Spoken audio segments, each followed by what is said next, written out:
The Lovely Bones, a novel by Alice Sebold. I can't find my copy of my book that I have somewhere in my room probably, but so this is a copy that I borrowed from archive.org, a little online library. The book starts with a first page. I don't know if it's like intro. Anyway. Inside the snow globe on my father's desk, there was a penguin wearing a red and white striped scarf. When I was little, my father would pull me into his lap and reach for the snow globe. He would turn it over, letting all the snow collect on the top, then quickly invert it. The two of us watched the snow fall gently around the penguin. The penguin was alone in there, I thought, and I worried for him. When I told my father this, he said, "Don't worry, Susie. He has a nice life. He's trapped in a perfect world." Chapter 1. My name was Salmon, like the fish, first name Susie. I was 14 when I was murdered on December 6, 1973.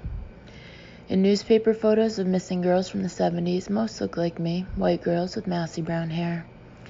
This was before kids of all races and genders started appearing on milk cartons or in the Daily Mail. It was still back when people believed things like that didn't happen. In my junior high yearbook, I had a quote from a Spanish poet my sister had turned me on to, Juan Ramon Jimenez. It went like this: "If they give you ruled paper, write the other way." I chose it both because it expressed my contempt for my structured surroundings, a la the classroom, and because, not being some dopey quote from a rock group, I thought it marked me as literary. I was a member of the chess club and chem club and burned everything I tried to make in Mrs. Delminico's home ec class. My favorite teacher was Mr. Bott, or Botte, B-O-T-T-E, who taught biology and liked to animate the frogs and crawfish we had to dissect by making them dance in their wax pans. I wasn't killed by Mr. Bott, by the way. Don't think every person you're going to meet in here is suspect. That's the problem. You never know. Mr. Bott came to my memorial, parentheses, as, may I add, did almost the entire junior high school. I was never so popular, close parentheses, and cried quite a bit. He had a sick kid. We all knew this, so when he laughed at his own jokes, which were rusty way before I had him, we laughed too, forcing it sometimes just to make him happy. His daughter died a year and a half after I did. She had leukemia, but I never saw her in my heaven. My murderer was a man from our neighborhood. My mother liked his border flowers, and my father talked to him once about fertilizer. My murderer believed in old-fashioned things like eggshells and coffee grounds, which he said his own mother had used. My father came home smiling, making jokes about how the man's garden might be beautiful, but it would stink to high heaven once a heat wave hit. But on December 6, 1973, it was snowing, and I took a shortcut through the cornfield back from the junior high. It was dark out because the days were shorter in winter, and I remember how the broken corn stalks made my walk more difficult. The snow was falling lightly like a flurry of small hands, and I was breathing through my nose until it was running so much that I had to open my mouth. 6 feet from where Mr. Harvey stood, I stuck my tongue out to taste the snowflake.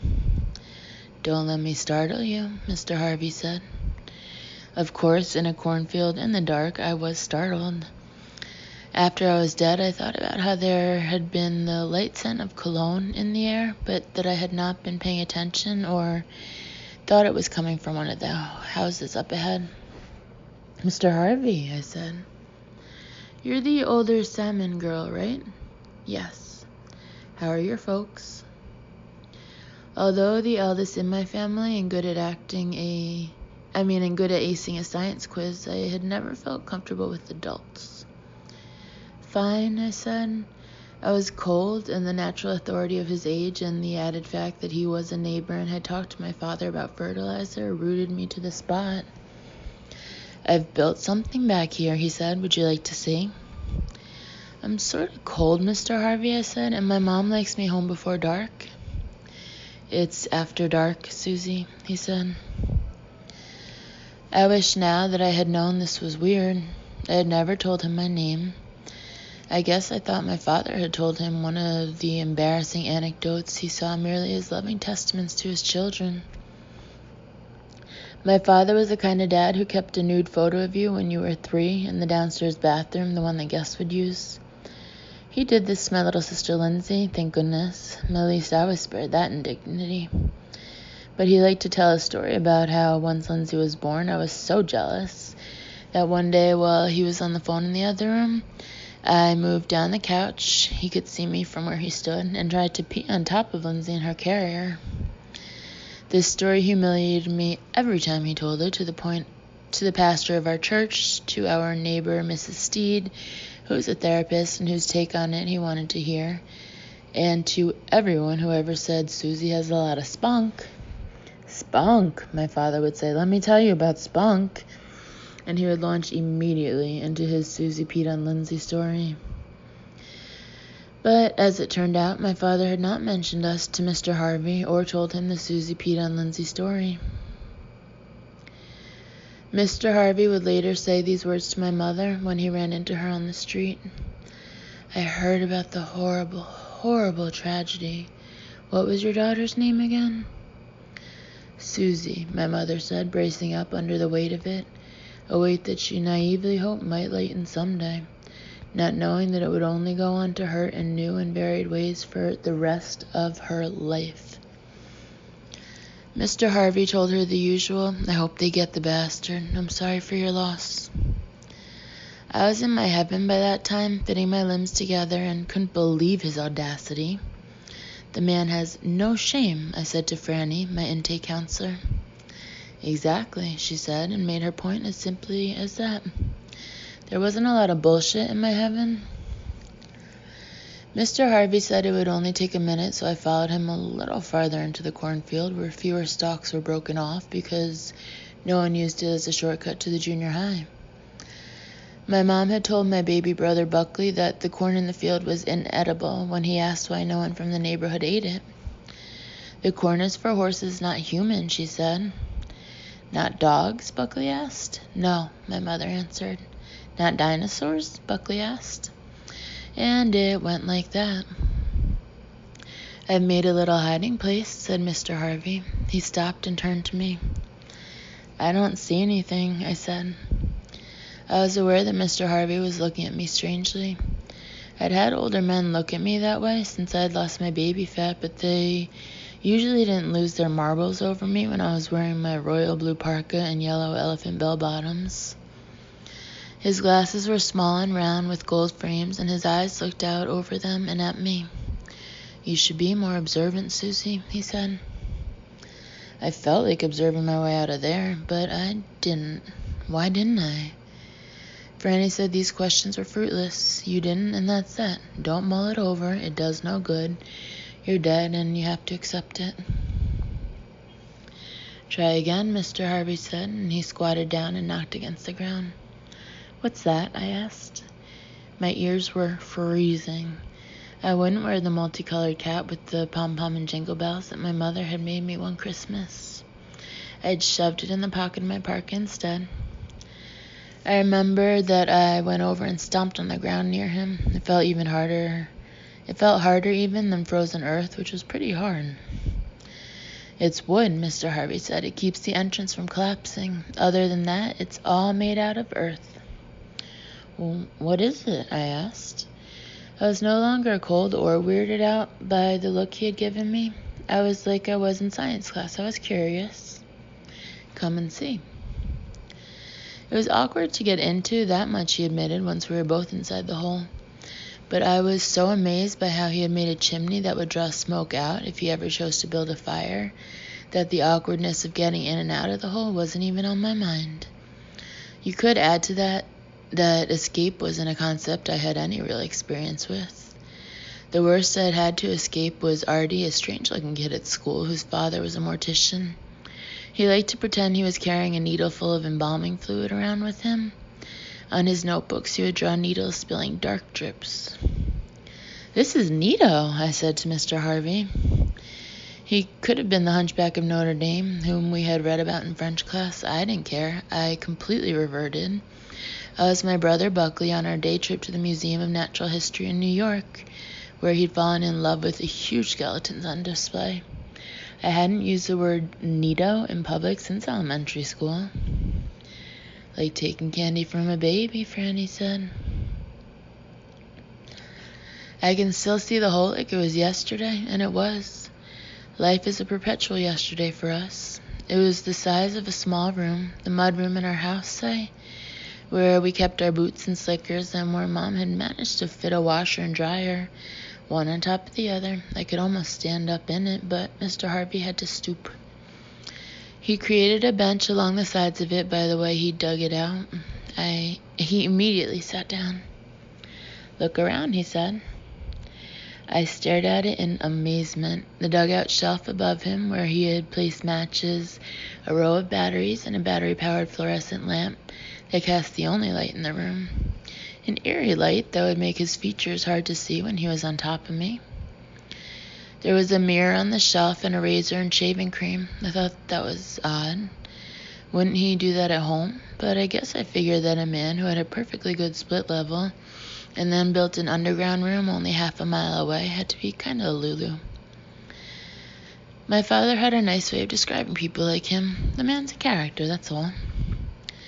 So I guess I was thinking that Mr. Harvey was a character, and I liked the room, and it was warm, and I wanted to know how he had built it, what the mechanics of the thing were, and where he learned to do something like that.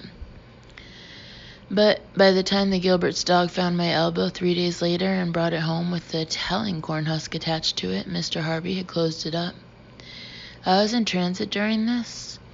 I didn't get to see him sweat it out, remove the wood reinforcement, bag any evidence along with my body parts except that elbow. By the time I popped up with enough wherewithal to look down at the goings-on on Earth, I was more concerned with my family than anything else. My mother sat on a hard chair by the front door with her mouth open, her pale face paler than I had ever seen it, her blue eyes staring. My father was driven into motion. He wanted to know details and to comb the cornfield along with the cops. I still thank God for a small detective named Len Fennerman. He assigned 2 uniforms to take my dad into town and have him point out all the places I'd hung out with my friends. The uniforms kept my dad busy in one mall for the whole first day. No one had told Lindsay, who was 13 and would have been old enough, or Buckley, who was 4 and would, to be honest, never fully understand. Mr. Harvey asked me if I would like a refreshment. That was how he put it. I said I had to go home. "Be polite and have a Coke," he said. "I'm sure the other kids would." What other kids? I built this for the kids in the neighborhood. I thought it could be some sort of clubhouse. I don't think I believed this even then. I thought he was lying, but I thought it was a pitiful lie. I imagined he was lonely. We had read about men like him in health class, men who never married and ate frozen meals every night and were so afraid of rejection that they didn't even own pets. I felt sorry for him. "Okay," I said, "I'll have a Coke." In a little while, he said, "Aren't you warm, Susie? Why don't you take off your parka?" I did. After this, he said, "You're very pretty, Susie." "Thanks," I said, even though he gave me what my friend Clarissa and I had dubbed the skeevies. "Do you have a boyfriend?" "No, Mr. Harvey," I said. I swallowed the rest of my Coke, which was a lot, and said, "I gotta go, Mr. Harvey. This is a cool place, but I have to go." He stood up and did his hunchback number by the 6 dug-in steps that led to the world. "I don't know why you think you're leaving." I talked so that I would not have to take in this knowledge. Mr. Harvey was no character. He made me feel skeevy and icky now that he was blocking the door. "Mr. Harvey, I really have to get home." "Take off your clothes." "What?" "Take your clothes off," Mr. Harvey said. "I want to check that you're still a virgin." "I am, Mr. Harvey," I said. "I want to make sure. Your parents will thank me." "My parents?" "They only want good girls," he said. "Mr. Harvey," I said, "please let me leave." "You aren't leaving, Susie. You're mine now." Fitness was not a big thing back then. Aerobics was barely a word. Girls were supposed to be soft, and only the girls we suspected were butch could climb the ropes at school. I fought hard. I fought as hard as I could not to let Mr. Harvey hurt me, but my hard as I could was not hard enough, not even close. And I was soon lying down on the ground, in the ground, with him on top of me, panting and sweating, having lost his glasses in the struggle. I was so alive then. I thought it was the worst thing in the world to be lying flat on my back with a sweating man on top of me, to be trapped inside the earth and have no one know where I was. I thought of my mother. My mother would be checking the dial of the clock on her oven. It was a new oven, and she loved that it had a clock on it. I can time things to the minute, she told her own mother, a mother who couldn't care less about ovens. She would be worried, but more angry than worried at my lateness. As my father pulled into the garage, she would rush about fixing him a cocktail, a dry sherry, and put on an exasperated face. You know, junior high, she would say, maybe it's spring fling. Abigail, my father would say, how can it be spring fling when it's snowing? Having failed with this, my mother might rush Buckley into the room and say, play with your father, while she ducked into the kitchen and took a nip of sherry for herself. Mr. Harvey started to press his lips against mine. They were blubbery and wet, and I wanted to scream, but I was too afraid and too exhausted from the fight. I had been kissed once by someone I liked. His name was Ray, and he was Indian. He had an accent and was dark. I wasn't supposed to like him. Closer called his large eyes, with their half-closed lids, freakadelic, but he was nice and smart and helped me cheat on my algebra exam while pretending he hadn't. He kissed me by my locker the day before we turned in our photos for the yearbook. When the yearbook came out at the end of the summer, I saw that under his picture he had answered the standard, "My heart belongs to," with Susie Salmon. I guess he had plans. I remember that his lips were chapped. Don't, Mr. Harvey, I managed, and I kept saying that one word a lot, don't, and I said please a lot too. Franny told me that almost everyone begged please before dying. I want you, Susie, he said. Please, I said. Don't, I said. Sometimes I combine them, please don't, or don't, please. It was like insisting that a key works when it doesn't, or yelling, I've got it, I've got it, I've got it, as a softball goes sailing over you into the stands. Please don't. But he grew tired of hearing me plead. He reached into the pocket of my parka and balled up the hat my mother had made me, smashing it into my mouth. The only sound I made after that was the weak tinkling of bells. As he kissed his wet lips down my face and neck and then began to shove his hands up under my shirt, I wept. I began to leave my body. I began to inhabit the air and the silence. I wept and struggled so I would not feel. He ripped open my pants, not having found the invisible zipper my mother had artfully sewn into their side. Big white panties, he said. I felt huge and bloated. I felt like a sea in which he stood and pissed and shat. I felt the corners of my body were turning in on themselves and out, like in Cat's Cradle, which I played with Lindsay just to make her happy. He started working himself over me. Susie, Susie, I heard my mother calling, dinner's ready. He was inside me. He was grunting. We're having string beans and lamb. I was the mortar. He was the pestle. Your brother has a new finger painting and I made apple crumb cake. Mr. Harvey made me lie still underneath him and listen to the beating of his heart and the beating of mine. How mine skipped like a rabbit and how his thudded, a hammer against cloth. We lay there with our bodies touching, and as I shook, a powerful knowledge took hold. He had done this thing to me, and I had lived. That was all. I was still breathing. I heard his heart. I smelled his breath. The dark earth surrounding us smelled like what it was. Moist dirt where worms and animals lived their daily lives. I could have yelled for hours. I knew he was going to kill me. I did not realize that I was an animal already dying. Why don't you get up? Mr. Harvey said as he rolled to the side and then crouched over me. His voice was gentle, encouraging, a lover's voice on a late morning, a suggestion, not a command. I could not move. I could not get up. When I would not, was it only that I would not follow his suggestion? He leaned to the side and felt over his head across the ledge where his razor and shaving cream sat. He brought back a knife. Unsheathed, it smiled at me, curving up in a grin. He took the hat from my mouth. "Tell me you love me," he said.